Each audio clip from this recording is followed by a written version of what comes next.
All right then, here we go. Hello and welcome to Crow Jam, the podcast where two sisters try to develop and pitch a board game concept in under an hour. I'm Miriam. I'm Georgia. We're Big Crow Games, and you can find us at Big Crow Games on Twitter, or see some of our creations on our itch page at big-crow.itch.io. We are doing something a little bit different this week, as you will hopefully be able to see. We've decided to try and add a bit of a visual medium to the podcast, and Georgia, prodigious artist, has got a little notebook open for us to do just some like scribbles and visual representations of ideas that we have, and hopefully sort of try and bring just a bit more color and visualization to the medium. For anyone listening on audio only, there's a cute little smiley face saying hi. We'll try not to do that too much. The goal is to make something where you can enjoy it as a video or in the audio medium, which we are more familiar with. And Georgia also brought us a prompt this week. What was the prompt that you brought? So inspired by us trying out doing a video podcast for the first time, the theme that I have come up with is experiment. And I thought it might be good to start with a bit of a sort of a brainstorm, mind mapping, sort of what kind of ideas does this bring to mind before we get into the recording proper. Yeah. Cool. Well, this is a nice little prompt word, I think. Did you have any immediate ideas related to experiment? I kind of thought it would open up the opportunity for us to try new mechanics or things that we don't usually do. Mm-hmm. Although I do think that when we stick to what we know, we tend to produce better games. Maybe. And what about you? I'm not sure either. Yeah, I like the possibility for more creativity. It also sort of immediately on a visual level makes me think of like a mad science lab, or just a big chemistry titration setup with lots of test tubes and whatnot. Yeah, I definitely had the same, I always think of the professor from the Wheatos box when I think of a mad scientist, Professor Wheato. We've got the digital Steam version of a game called Potion Explosion. You seen this game? I have not. And yeah, I guess it's more of a magic science than a science, but the guy who teaches you, the like tutorial guy in that is quite a mad science kind of wizard dude, I guess. But that's the thing I immediately thought of with Experiment. It's a game where you're brewing potions and it uses like a sliding marble track that has like 5 lanes and is on a slight slope. This is the physical version. And part of the gameplay is you're removing marbles and if any time like 2 marbles of the same color collide, they explode and all marbles that are in that like row of the same color become yours as well. And then if you can get another collision, then you'll get another explosion. So it's sort of like doing your best to try and chain the marble smashes. Oh, that sounds really cool. I have to check that out. I mean, the other thinking with experiment more in the kind of a theme is, just trying something out, a game that kind of is themed around something that might fail or that you might learn something from doing it. So like a game where you're trying to get to an outcome and you have to sort of try different things out to produce a result. Okay, a trial and error sort of yeah. That sounds cool. I want to just to keep the meme alive suggests that we try and include some kind of transparent element and ultimately give up on it.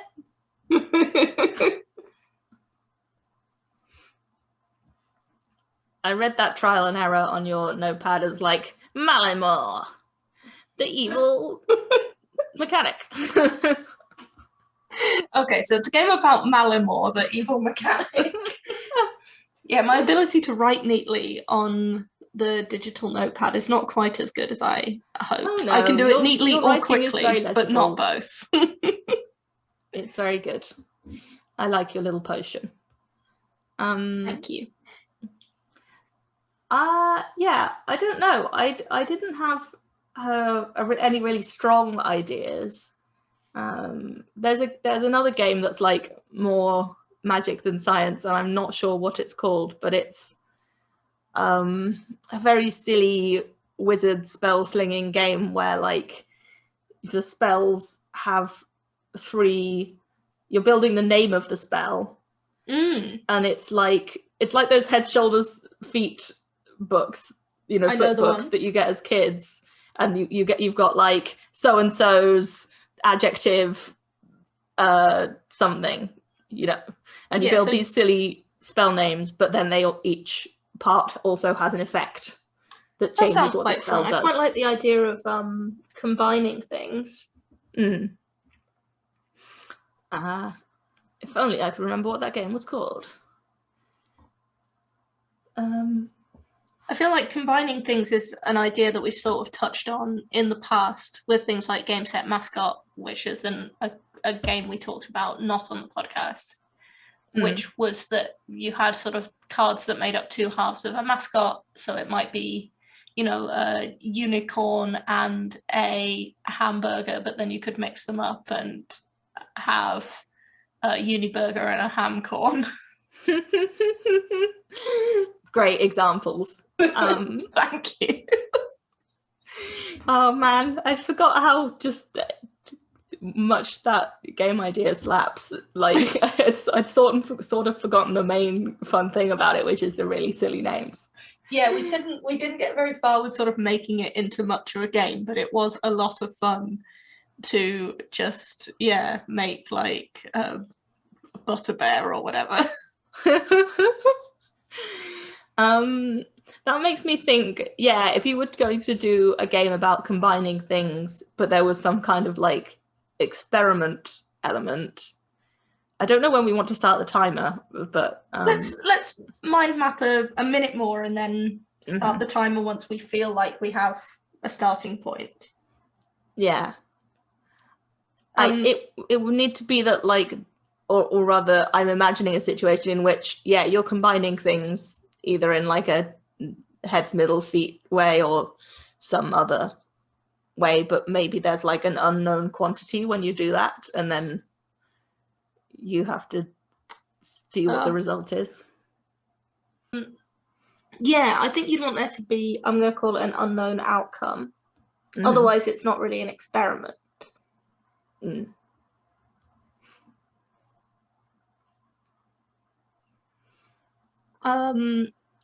Okay. Well, that is starting to feel more like something. What about some element of random generation? And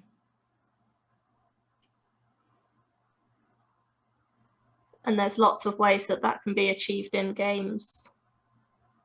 With dice, cards, or maybe a spinner, or a flip. Okay, so we've got some starting points. Do you feel happy to start the clock? Yeah, I'm happy to start the clock. I've got a vague idea that I'm gonna voice out loud, which I don't think is necessarily the core of a game, but I think we can start the clock. Okay, give me. Okay, the clock has started. We have 1 hour on the clock. Shall I leave the mind map up for now so that we can refer to it, and then I'll switch to a new page once we start doing something else? Yeah. Okay, so the thing I was thinking about, Minecraft. I know of it. It's a mining game and also a crafting game where there are like recipes where you can combine certain known elements and they will always make a certain known object. Yeah, so and then sometimes the objects can be combined into more complex objects. Yes. I started wondering about whether it will be possible to produce a game that uses random generation, where you need to sort of start out using trial and error, seeing when we combine these two things, what do we make? And you have like a goal object that you're going to make, and there's like a set number of cards or a set number of tiles in the game. So eventually you are going to find the recipe that would make your thing. But there's like in Minecraft, maybe there's multiple levels. Like you need to start with the like real raw materials and make like a stick or something, and then you need to combine like simple objects into more complex things, but you don't know at the beginning what two things make any other thing. Yeah, I like that. I think it would be a very interesting challenge to make that tabletop. But I do like the idea, I guess, of like, it's like recipes, like you're doing experimental recipes. You know, if I combine stick and rock, then I make axe. That would be like the sort of Minecraft example. But it could be anything, the tricky thing is, like, I was imagining that it would start out entirely random, and then there would sort of, as the game went on, there would start being some level of logic to it, where like you could start thinking like, okay, well, it would make sense that maybe if we combine these things, we're going to get that thing. And yeah, you're right, making that into a tabletop game would be very tricky. Definitely not impossible, and I'm quite happy for us to take the heart of that idea, which is to do with recipes, and take that forward as kind of our starting idea. Mm-hmm. So I might start a new page and add the idea recipes.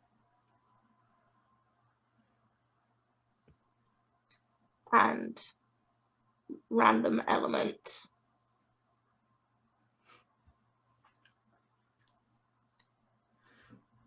So,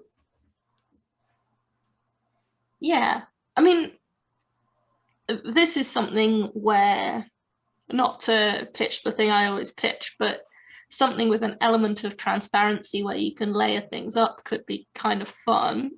Mm-hmm. Like, you know, you start with a simple loaf of bread and you experiment to create a very delicious sandwich by layering things up or something like that. But I like the idea, that, you know, you start with flour and egg, and then you can put those together to make pancake, and then you do something with the pancake. It's the element of not knowing what the outcome is going to be when you put things together that's kind of hard to model for. And I guess also knowing what is a goal and what isn't a goal, if that makes sense. Like there's two kinds of randomness you could have. You could know what you're making but not know what the customer wants, but that feels sort of pointless. Or you could not know what you're making but know what the customer wants, which again, so if you were, which I guess the idea out of the two of those that's more interesting is a customer comes in and orders a sandwich, and you have to look around the kitchen and be like, okay, I know a sandwich has bread.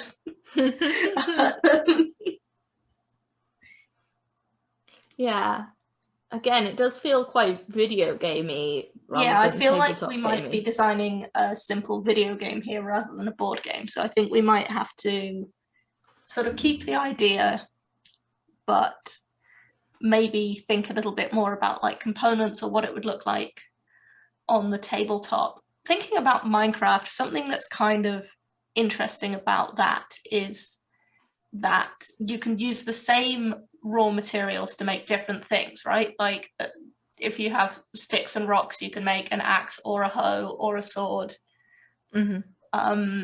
And one of the relevant factors is how you arrange them in a shape. It's not just the number of things you have, but it's, do you make an axe shape or a pickaxe shape or whatever. Mm-hmm. So maybe there's something we could do with little, square tiles that you arrange into patterns that then become different things through that arrangement. Okay. Yeah. There's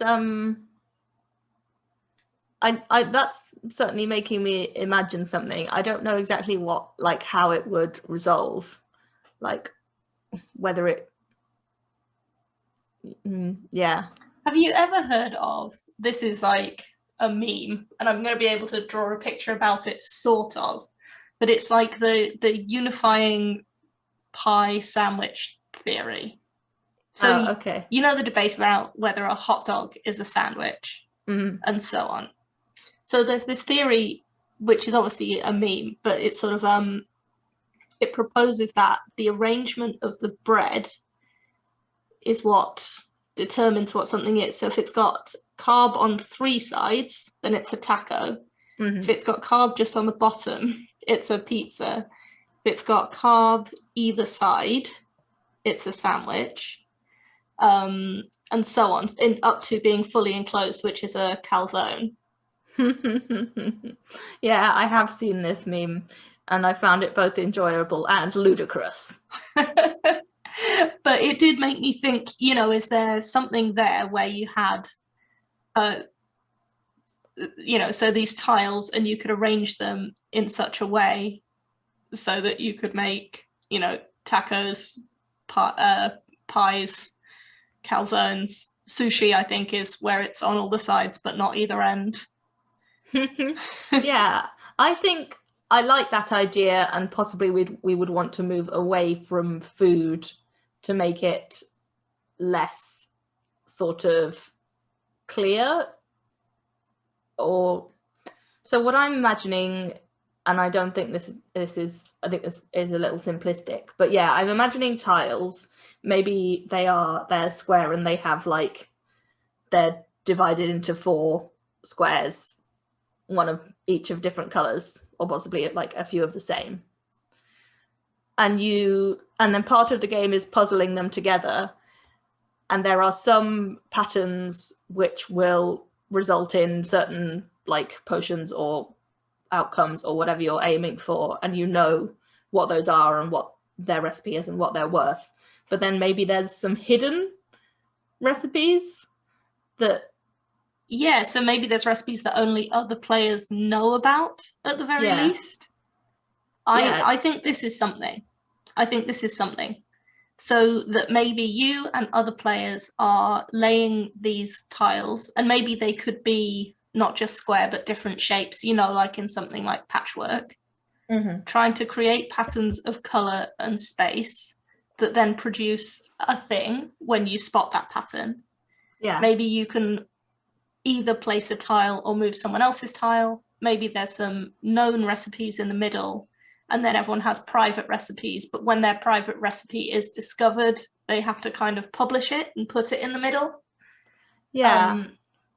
I started imagining almost a letter jam style setup, where it's literally everybody just has, like, a recipe in front of them that they can't see, but they can see everybody else's. Okay. And then it could either be a cooperative game or a competitive game, but you all work in the same, like, map. But I was almost thinking, like, as soon as you make a pattern that you can see, you can grab that card from that person's like stand, put it onto the map, like to overlay it and show that it matches. Yeah, and then they would get a replacement card. Okay, yeah, I do quite like that. So would you then leave that recipe on the map, or would it stay visible?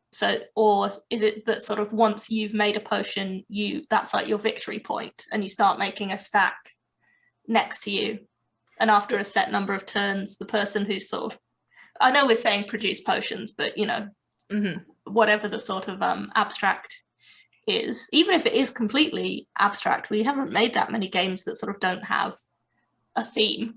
Like, yeah, this would almost be like tasks in Framework, but just a bit, somewhat more like spatially specific. I think I quite like that as a competitive game idea, where you score by being the person who places the tile that completes a pattern that you can see. And obviously, as long as you're playing with more than 2 players, there's going to be 2 people who can see the same thing and might be both going for it. So it could even have a sort of blocking, almost Connect 4, or the like squares game that you play on road trips, where you're trying to get towards that goal without giving your opponent the turn that would allow them to complete that goal. Yes, totally. I totally see that. Just a question. What if you say that when a card is completed, it comes off someone's stand and then it's replaced by a new one. What if that pattern is already visible on the board? Is it a matter of spotting it? Yes, I think so. Although it could be that you only start with one tile, if that makes sense. Or you just think that sometimes there'll be a situation where the pattern is visible but nobody's noticed it. Yeah, that's what I was thinking. And I thought that could be kind of even interesting, to suddenly be like, the game has changed because a new goal is out. So then everyone's kind of like scanning the board. Is there anything that looks like it? Is there anything that could be it yet? Yeah. Okay. So let's start doing a little bit of thinking about this. So let's imagine 3 players and they each have their goal cards, which are facing outwards. And in the middle, there's a shared play space. And everyone has a pile of resources. Does everyone have their own pile? Does everyone draw from a visible shared pile? I think it's you have a like hand of tiles. Okay, so everyone also has a stack of tiles that are theirs. Yeah, a bit like Suro, if listeners are familiar. I don't know this. Tell me what Suro is while I doodle. Very well-known classic abstract movement game with tiles. It's illustrated with a dragon, and you have a piece and it moves along like lines that are on the tiles. And so when you play a tile, you always play it in front of your piece, and the piece always moves to the end of the like track that it's on. So nothing to do with this, only in the sense that you have a hand of tiles that you choose from 3 which one you want to place. Gotcha. And sorry, I'm just still thinking out loud. So it would make sense you would want to be able to make tactical choices with your tiles. So you wouldn't just turn over a tile and then have to place that one. Tiles could be double-sided to give more choice, or would that be sort of too much? And the other thing I was thinking is, do you sort of say you have 5 tiles, when you play one, do you then pick another one up and play ends when the final tile is picked up and you have a sort of final round? Yeah, I think that would be how I would envisage it working. Okay, so and I think that maybe crab pile of tiles. You can only, I mean, this is somewhat arbitrary, I guess, but maybe you can only claim 1 pattern per turn, and you can only claim a pattern when it is your turn. Yeah, I think all of that makes sense. The thing that you said, where like if somebody gets a new card in front of them and that pattern is already visible in the grid, then it would be the person whose turn it is next who has the first chance to see that. Yeah, that all makes a lot of sense to me. Could we have it so that some patterns are worth more points, maybe because of complexity? So Yeah. you could have, like, the simplest pattern might be 3 things, because that would need at least 2 tiles placed. It could only need 2 tiles placed. No, it could need 3. So that would be the simplest, and then you could go up to things with, 5 or 6 tiles required, but they're worth, a lot more points. Yeah. Yeah, that makes sense to me. It could be that the cards that you get in front of you initially are like of 3 different complexities. Yeah, I was thinking that, like, does everyone have a level 1, a level 2, and a level 3 challenge in front of them, so as not to disadvantage, like, if one player had only sort of lower score things to pick up because they had all the higher score things. Yeah. I think you could make it, so that there was kind of a deck of a set of 3 and 4 square patterns, a set of 5 and 6, and a set of 7 tile patterns. That'd be really hard to do, but worth a lot of points. So it definitely has some DNA in common with those kind of UA Rosenberg. Is that what I'm thinking of? Yeah. The sort of framework and patchwork things. The dude. He's so prolific. It's just like me and you. We have lots of ideas, but we have not yet produced many games. I don't understand where this guy has the time. Well, I think that he probably doesn't have to do much more than the idea. He's a big name. He does the idea, does a bit of play testing. Someone else does all the design, all the marketing. He doesn't have to have a different job. True. Yeah. I think that probably he finds the time to do it in his working hours. Fair. Unlike the rest of us. So here are some just sort of completely, sort of pragmatic things that I thought would kind of be interesting. It occurs to me that you would want to be able to turn over and look at your tiles quite freely, but you wouldn't want anyone else to see them. So you'd want something like a screen. And as you also, there's something that you don't want to see involved. We could have a sort of screen design that was sort of like I'm drawing here, so that it kind of holds your target cards on one side, but then it screens what you're doing on the other side. Oh, yeah. So good. Yeah. That could just be a simple little thing, kind of slot together cardboard with feet or something like that. That just seems like a kind of simple thing to include that would both act as a privacy screen and hold up your cards. I guess there's a similar kind of thing that exists in Mysterium. I mean, that's a privacy screen that holds cards for the ghost to see, but it would just be the other way around. Yeah, I like that. That's a very good idea. I would like to say I think probably it would want to be not as tall as you've drawn it there, just for the purposes of seeing what's going on the table. I'm also thinking just like, again, pragmatically, I might want to max out the player count for this at 4, because I find that when you play Letter Jam with numbers more than 4, it actually becomes quite tricky to do a setup so that everybody can see everybody else's letters without seeing their own. Yeah, I agree. This feels like a 3 or 4 player game. I guess it could fairly be a 2-player game, but maybe you would also have a sort of a recipe book that was 3 face-up cards. Yeah. So that you were sort of, rather than having an opponent, I guess sort of like in Letter Jam, you have a sort of dummy, not even a dummy hand, but just some available resource that both parties could use. Yeah. I feel like this idea has come together really, really quickly. I know, me too. And it's, what are we going to do with the rest of our time? Well, we are recording more frequently at the moment. We've both been a little bit, like, we've had a bit of extra time, and we've both been enjoying doing Crow Jam so often that we have even been talking about going to a more frequent schedule. So I wonder if our brains are just a little bit more warmed up. Yeah, it could be. That could very well be. I like this.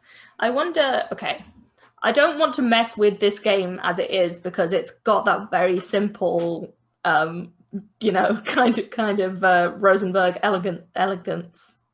But how much are we fulfilling our experimental brief? Well, so I was just about to suggest something that might add to this, and you can let me know if you think this is kind of putting a hat on a hat, or sort of taking something that's elegant. Love putting a hat on a hat. They call me Johnny Two Hats. Is that you could do something with the theming that was a bit more sciencey. And what I was thinking was if it was about like molecules. Oh, okay. Yeah, maybe like sort of made up fantasy molecules, but yeah, not real molecules. But then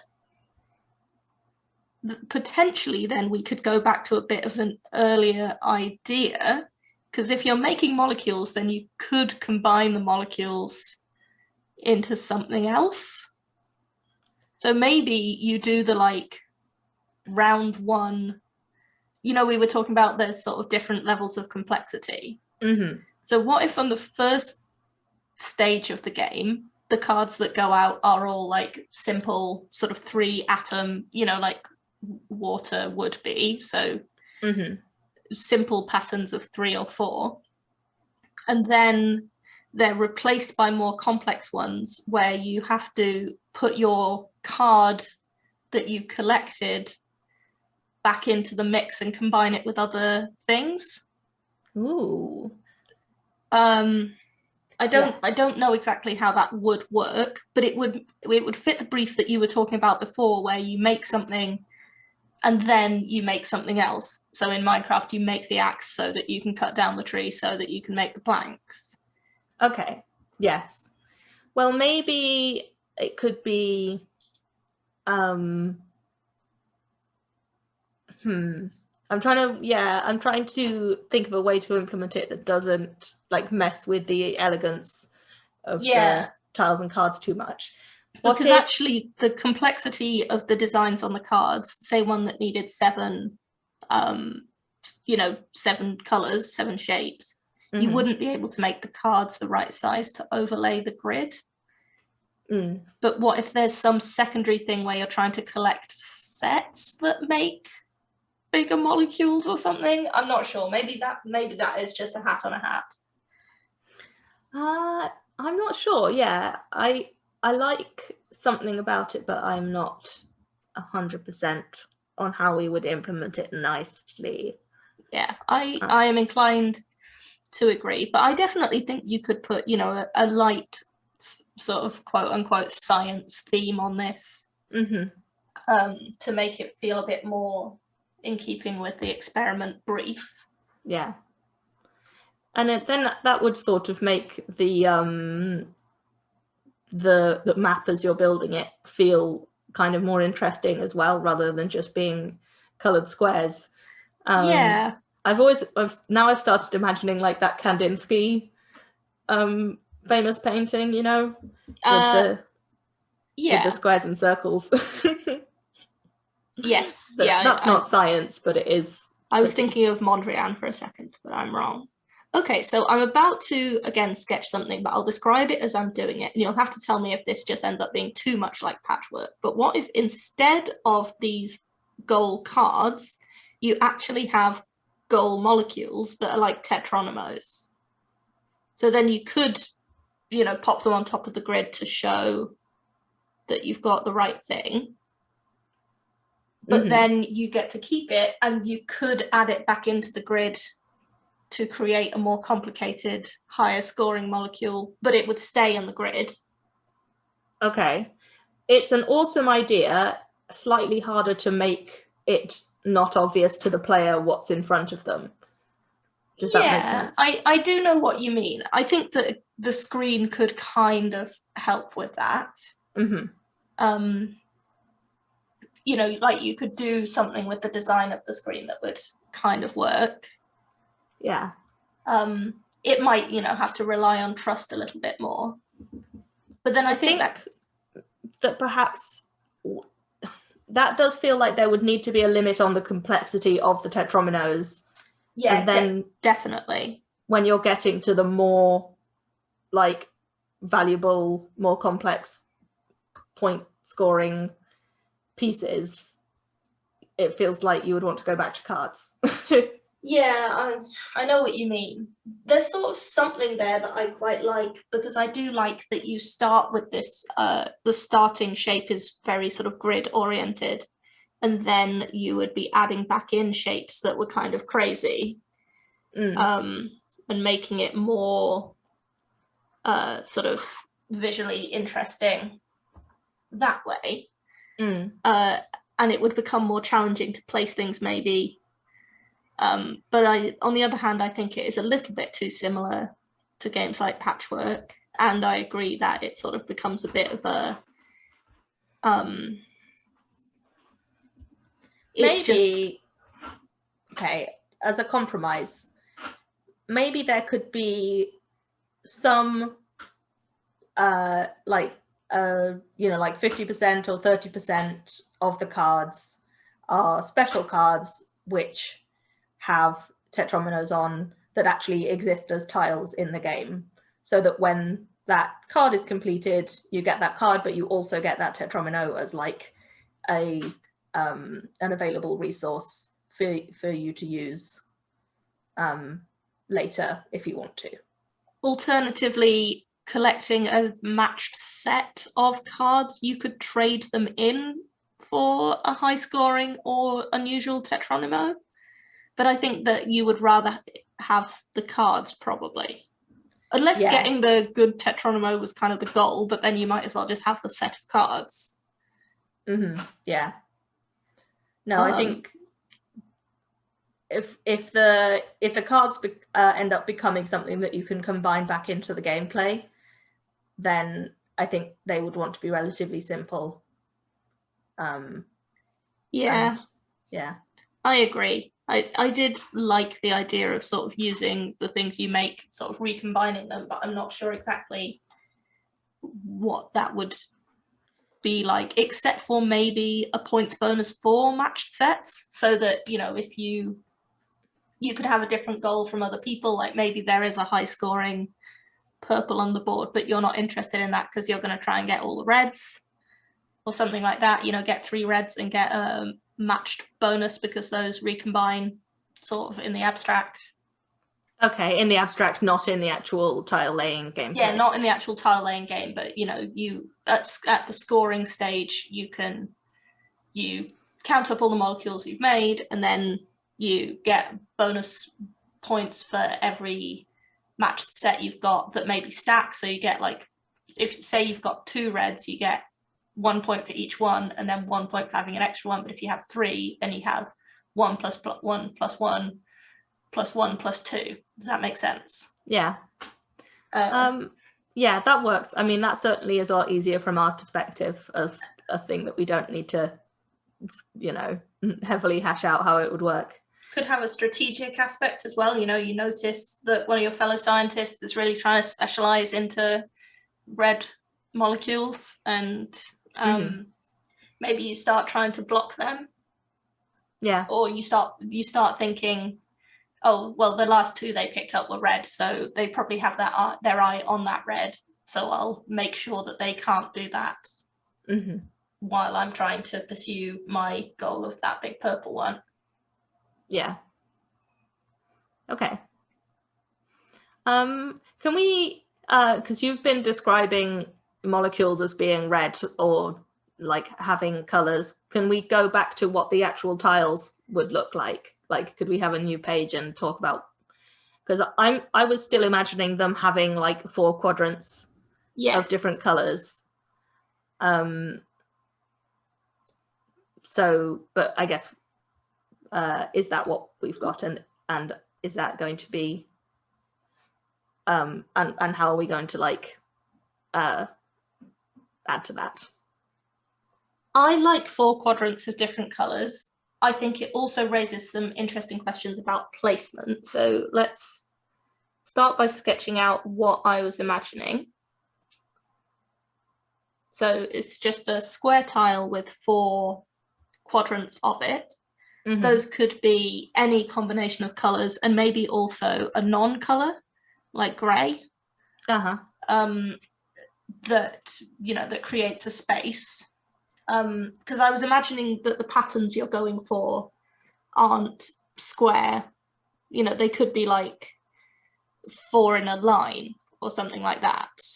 Yes. No, I definitely agree with that. But I guess I was imagining that the patterns you're going for could contain multiple different colors. Are you imagining that they are always shapes that match of the same color? No, I was imagining that they could be made of all different colors. Okay. But the reason I kept saying red, I was imagining that the target cards might have a color code. Okay, yeah. Or something like that. Obviously, that's a bit more confusing, but it could be influenced by what the dominant color in the molecule was or something. Yeah. Yeah, you're not just looking for shapes, you're looking for a particular arrangement of colors. Mm-hmm. So maybe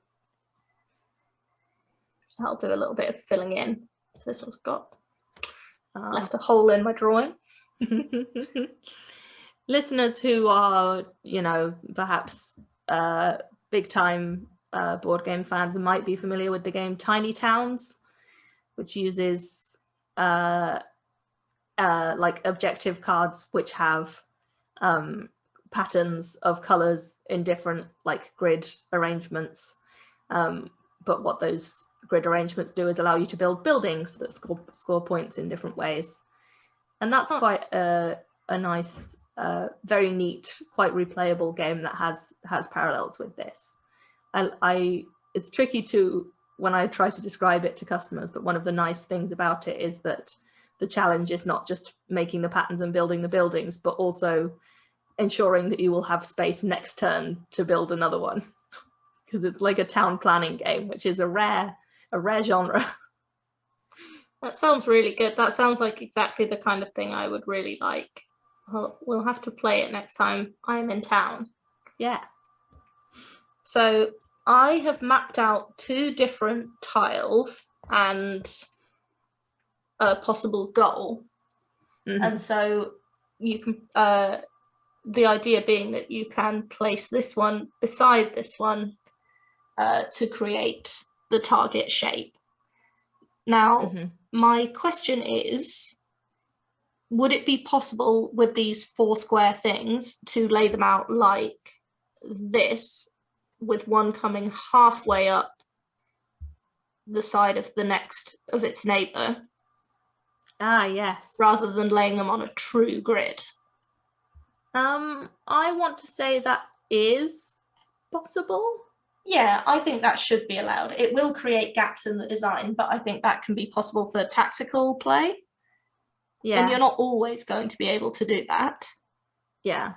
It would be a thing that would probably want a bit of play testing to see if it's not too disruptive, but it feels like you want to have that option. So the molecule that I've drawn has 1 red square, 1 blue square, and 2 green squares. And so in my sort of imaginary taxonomy where the target cards have color coding, I would consider that like a green molecule. Yeah, that makes sense to me. I think that would not be too confusing. And it could be that the cards themselves have some, like maybe the text that gives you the point score is in green, or... Yeah, I thought a green background, something like that. Mm-hmm. Yeah, but just to make it a little clearer what was happening. Okay. I feel like we've really kind of got something here, and I'm not sure that it needs a lot more zhuzhing. No, I agree. So do we want to think a little bit more about sort of branding, identity? Yeah, how much time are we at? Did you actually start the timer? I did start the timer. We've got 25 minutes left. Cool, blimey. Yeah. Sometimes it flows. Yeah. Well, I'm really making myself look like a bad speller. I swear I'm good at spelling. Keep forgetting letters. It's a science game. I think you're doing an awesome job of like drawing while also talking. It must be very like mentally draining. I have a little bit of practice from doing it on Twitch. Oh yeah. It's like a science sort of chemistry recipe game. Yeah, I feel like a simple color palette, maybe just 4 colors plus gray. Now, Yeah. the way that I've been drawing the tiles is with each of the quadrants filled in, but would it be sort of thinking more kind of like, my immediate reference point was Bubble Bobble, which probably dates me, but you could do it like this. So that it has a grey background and then, you know, the sort of dots on it that do the colours, the atoms. Yeah. I think that makes a bit more sense thematically. Yeah, I don't know whether it's sciencey. Quite, I feel like visually it doesn't appeal to me quite as much, but I don't know why that is. But I think that is the way to go. And like the dots are probably going to be very satisfying when you put them all together. Yeah, it also opens up an opportunity which might change the game somewhat, but is worth thinking about maybe, which is about sort of onward connections. Yeah. I started imagining this as well. So having the actual like bonds between the atoms, as it were. Yes. And having those visualized on the tiles.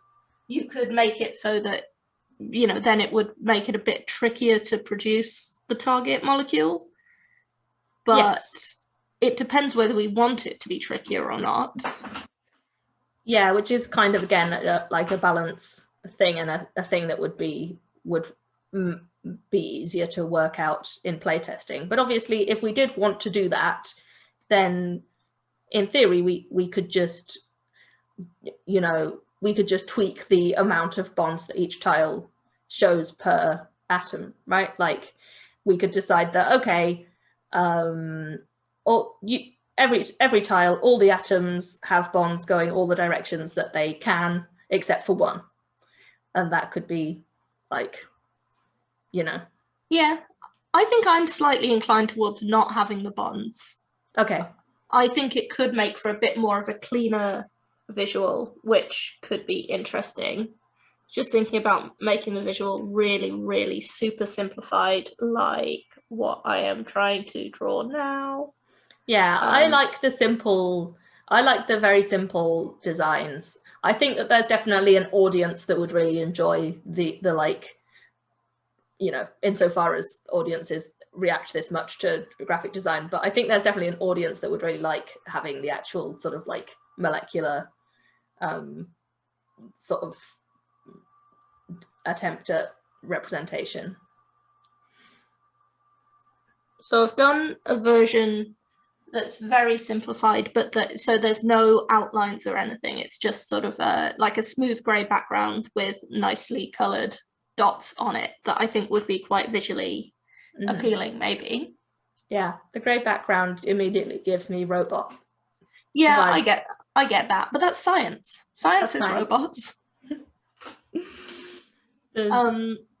So yeah, I feel like those are some elements that immediately sort of feel that way to me. You know, like it would be very sort of visually simple, and the branding would be like that as well. I'm sort of seeing actually like a grey box with a load of dots all over it, and then maybe the name of the game is spelled out in the dots, like loads of them are whited out to spell the name of the game. Yeah, or even we could have the molecular connections, but only as like illustrating the name of the game or something. Yeah, that would be quite good. Yeah, actually, what if the connections were on the goal cards but not on the tiles, so that the goal cards kind of illustrate a bit more the idea of a molecule? And then on the branding, to make the letters, you sort of white out and join up the dots to make a word. Yeah. So the name, I think, is probably our next big question. Chemistry words. Reagent. Reagent is nice. it almost has like a meaning, you know, to do with there not being an equal amount of information between the players. Like the sort of inclusion of the agent part of the word. I quite like that as a name. Other chemistry words: catalyst, beaker, organic, inorganic, covalent. Some kind of strap line about bonding. Yeah, pretty good. I mean, it'd be better if it was a co-op game, but still. I think I like reagent. Yeah, you did chemistry, so you definitely had more chemistry words in your brain than I did. It's been a hot minute since I did any chemistry, Miriam. It's been like 15 years. Oh God. Titrate.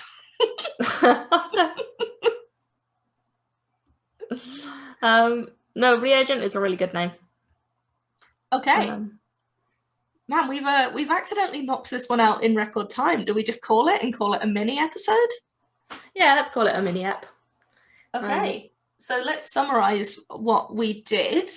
And if you want, I can revisit the pages of the sketchbook.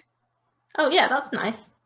So yeah, we had started with experiment as our our jumping off prompt, and we talked about mechanics that we don't usually do, things about mad science with chemistry. We talked about the possibility of it containing some kind of trial and error. And we ended up with the idea of combining things and having some kind of unknown outcome, and some kind of like randomness. I'll take the next page. Cool. So from there, we made some notes. We had an idea that we wanted to do something with recipes. We weren't really sure how to model the idea that you weren't going to know what you were going to get. And I went on a little bit of a tangent about that meme that sort of defines what's a sandwich, what's a taco, what's a calzone, and suggested that we could do something with that kind of idea, which prompted Miriam's idea that really kind of kicked the game off, which is that it was about making patterns by placing tiles that had quadrants, and you were trying to make particular patterns in order to sort of capture that pattern for your own.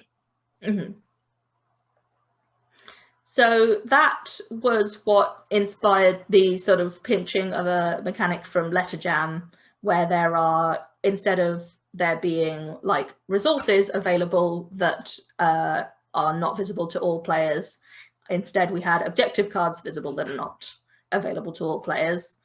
And that, so instead of having like an unknown outcome element, we've got more of a kind of like, there's just an unknown element within the game.